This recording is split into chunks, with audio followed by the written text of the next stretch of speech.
Bismillahirrahmanirrahim. Assalamualaikum warahmatullahi wabarakatuh. Pada kesempatan ini kita akan bicara mengenai infrastruktur organisasi yang dibutuhkan agar suatu perusahaan itu bisa menjadi perusahaan yang inovatif. Nah, yang pertama, memang yang namanya infrastruktur itu ternyata sangat penting sekali. Karena dia akan menentukan apakah perusahaan itu mendorong warganya, mendorong manajer maupun karyawannya untuk berinovasi. Karena kalau tidak terdukung infrastruktur, ternyata juga perkembangannya kurang bagus.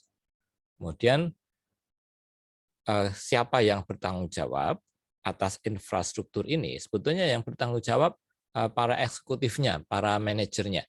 Karena mereka nanti yang akan menentukan visi, misi, strategi, dan seterusnya.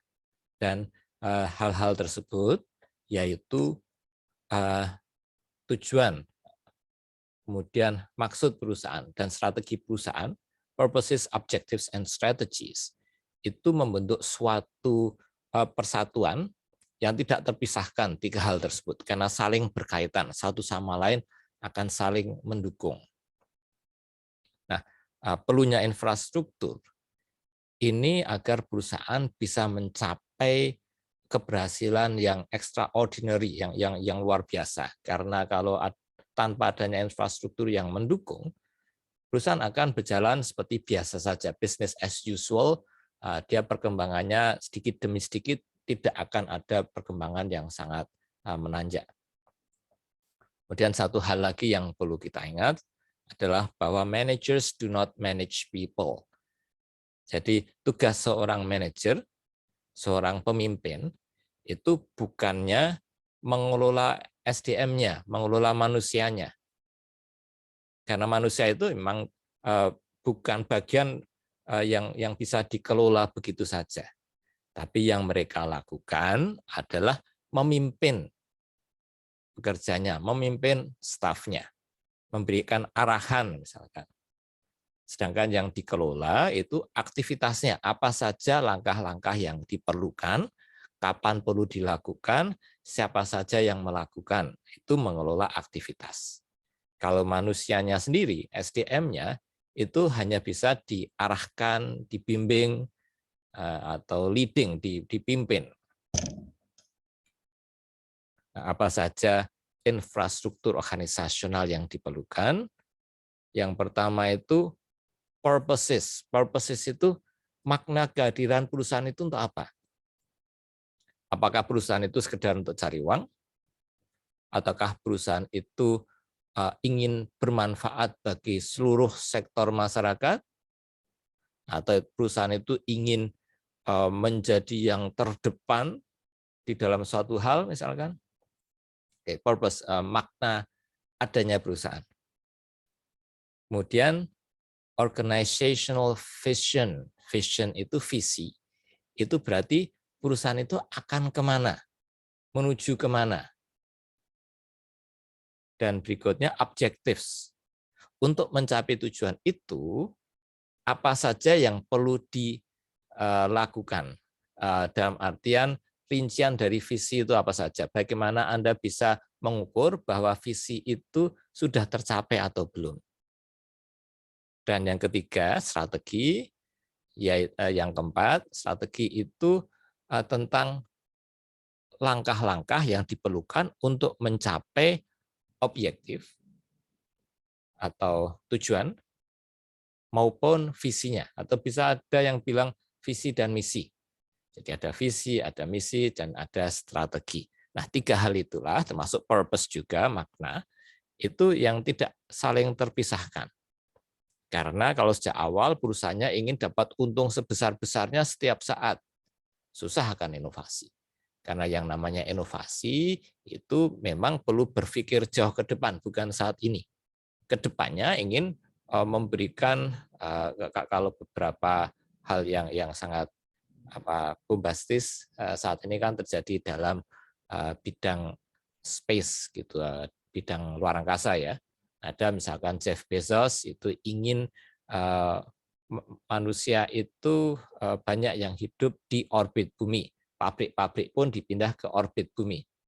Kalau Elon Musk itu dengan SpaceX, kalau Jeff Bezos dengan Blue Origin, Elon Musk dengan SpaceX ingin membuat manusia menjadi makhluk yang multiplanetary untuk menghindari kepunahan manusia apabila di bumi kena asteroid dan seterusnya. Itu menggambarkan makna apa nilai penting perusahaan itu kan.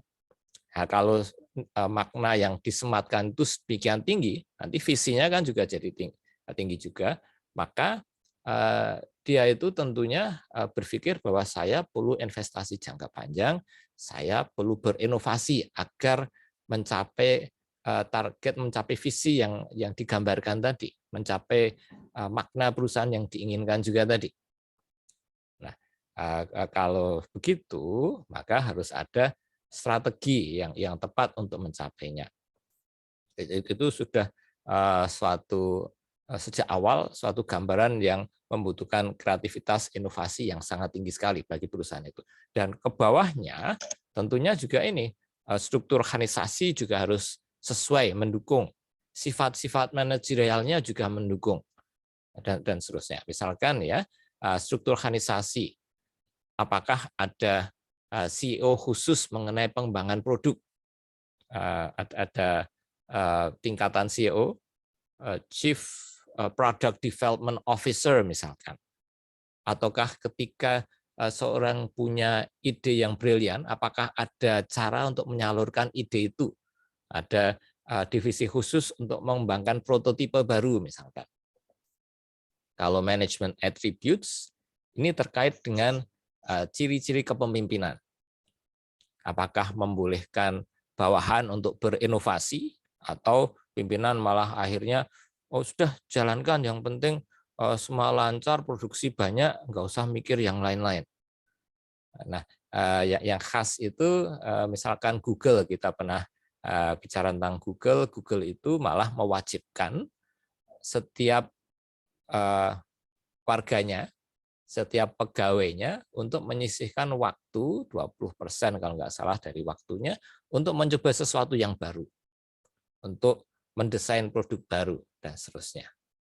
Nah, ini sifat manajemen ya yang tentunya sangat inovatif, mendukung inovasi. Kalau hal-hal seperti itu terdukung, maka otomatis pegawai juga akan lebih berusaha, berupaya untuk berinovasi. Dan juga perusahaan juga harus mampu mengambil resiko. Karena yang namanya berinovasi itu kan diawali dari invention, penemuan. Penemuan itu kan walaupun upayanya cukup besar, tapi belum tentu akan menjadi inovasi, belum tentu akan laku di pasar. Nah, maka dia harus mau mengambil resiko.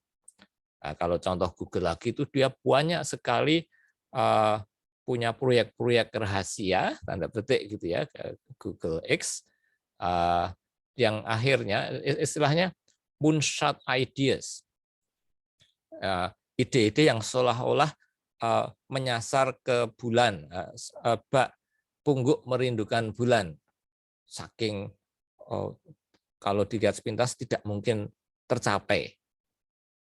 Kemudian beberapa proyek dia yang moonshot ideas itu memang dicoba dipasarkan dan tidak semuanya berhasil, karena yang namanya usaha dengan yang inovatif juga tentu harus punya kemampuan mengambil resiko. Seperti halnya seorang entrepreneur, kewirausahawan juga harus berani mengambil risiko, karena semua selalu ada ketidakpastian.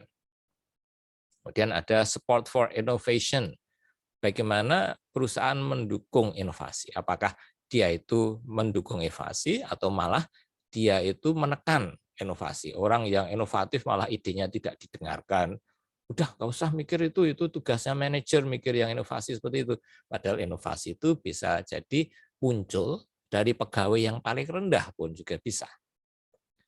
Kemudian bagaimana kebijakan yang dilakukan oleh perusahaan itu, bagaimana prosedur praktek perusahaan itu di dalam operasional perusahaan, apakah mendukung atau tidak terhadap inovasi.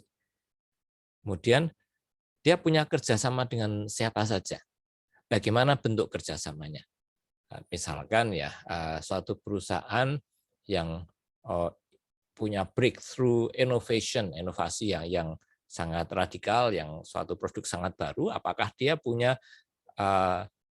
kerjasama dengan pihak-pihak yang dibutuhkan untuk mendukung inovasi itu atau tidak. Kalau perlu, kalau contohnya di GoTo, ternyata untuk mengembangkan diri, untuk berinovasi lebih jauh lagi, ternyata antara Gojek dengan Tokopedia perlu bergabung. Ada partnership, tidak hanya partnership, tapi ada merger. Kemudian tentang kepemimpinan, ini sangat penting sekali karena inovasi itu tentunya muncul dari manusia, dari pegawai, dari manajer. Nah, leadership-nya, pemimpin itu perlu memimpin, bukan mengelola ya, tapi memimpin bawahannya, memimpin staf-stafnya agar mereka juga mengarah ke sana. Dan tentunya juga sangat penting juga tentang komunikasi.